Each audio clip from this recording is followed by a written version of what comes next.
इस वीडियो में हम जानेंगे कि किसी भी एल्गोरिथम को लिखने के हमारे पास कौन कौन से तरीके हैं। एल्गोरिथम जो हमने इससे पहले वीडियो में पढ़ा था, इसमें हम जानेंगे कि इसे लिखा किस तरह से जाता है। तो एल्गोरिथम को लिखने के हमारे पास दो मेथड्स हैं जिनको आज हम स्टडी करेंगे। पहला मेथड जो है उसको हम सूडो कोड कहते हैं और जो दूसरा मेथड है उसको फ्लो चार्ट कहा जाता है। तो जो पहला मेथड है सूडो कोड, पहले हम इसको समझने की कोशिश करेंगे और उसके बाद समझेंगे कि फ्लो चार्ट किसे कहा जाता है। तो सूडो कोड दरअसल क्या होता है? सूडो कोड हमारे पास इंग्लिश लैंग्वेज सेंटेंसेस की तरह का एक कोड होता है जिसके अंदर हम क्या करते हैं कि हमारा जो भी हमने एल्गोरिथम लिखना होता है उसको हम step by step English language sentences में लिखते हैं। लेकिन इसके अंदर एक कंडीशन ये है कि हमारे ऊपर एक रिस्ट्रिक्शन है, वो ये है कि इंग्लिश लैंग्वेज सेंटेंसेस हमने वो लिखने हैं ताकि उनको इजी कन्वर्ट किया जा सके प्रोग्रामिंग लैंग्वेज में।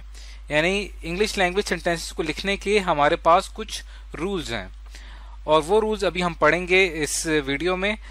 और इन रूल्स का मकसद ये है कि हमारे लिए आसानी हो कि हम उन लैंग्वेज सेंटेंसेस को, इंग्लिश लैंग्वेज सेंटेंसेस को इजीली कन्वर्ट कर सकें प्रोग्रामिंग लैंग्वेज में। क्योंकि हमारा जो असल टारगेट ये होता है कि हमने प्रोग्रामिंग लैंग्वेज के अंदर इंस्ट्रक्शन लिखनी होती है, लेकिन हम डायरेक्ट अगर प्रोग्रामिंग लैंग्वेज में इंस्ट्रक्शन लिखना शुरू करेंगे तो हमारे लिए काफी मुश्किल होगा। तो उसके लिए पहले हम कुछ उसका सूडो कोड बनाते हैं।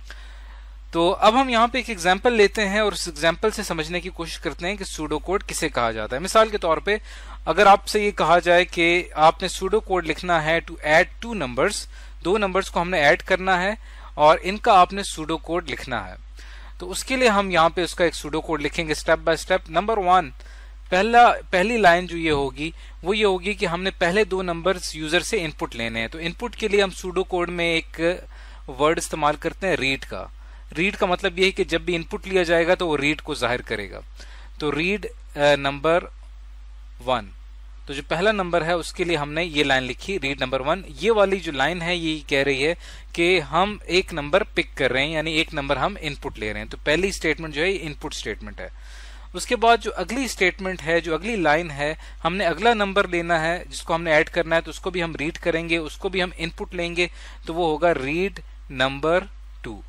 अब ये देखिए सूडो कोड की दो लाइंस मुकम्मल हो चुकी हैं। थर्ड लाइन में हम क्या करेंगे कि जो दो नंबर्स हमने लिए नंबर 1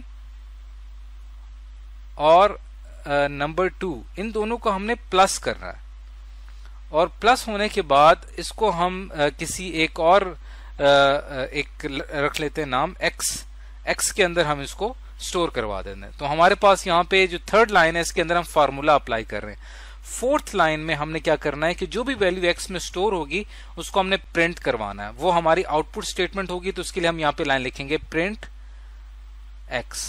तो ये हमारा सूडो कोड मुकम्मल हो गया जिसके अंदर टोटल 4 लाइंस हैं और ये 4 लाइंस मिलके दो नंबर्स को ऐड कर रही हैं।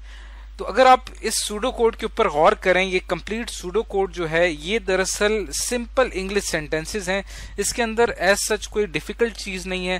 पहला नंबर, पहली line, second line, third line, fourth line, चारों लाइंस में एक सिंपल इंग्लिश लैंग्वेज स्टेटमेंट्स हैं, लेकिन हमने उनके लिए कुछ खास वर्ड्स यूज किए हैं जैसे कि रीड का या प्रिंट का।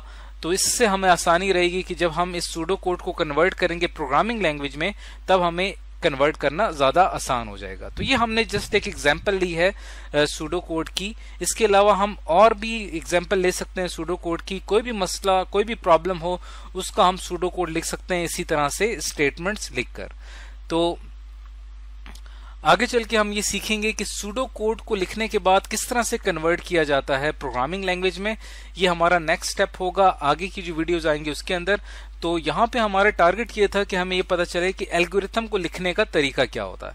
तो यहाँ आज हमने सीखा कि सूडो कोड के जरिए हम किस तरह से एल्गोरिथम लिखते हैं। उसके बाद जो वीडियो होगी उसके अंदर हम जानेंगे कि फ्लो चार्ट के जरिए हम किस तरह से एक एल्गोरिथम को डिफाइन कर सकते हैं।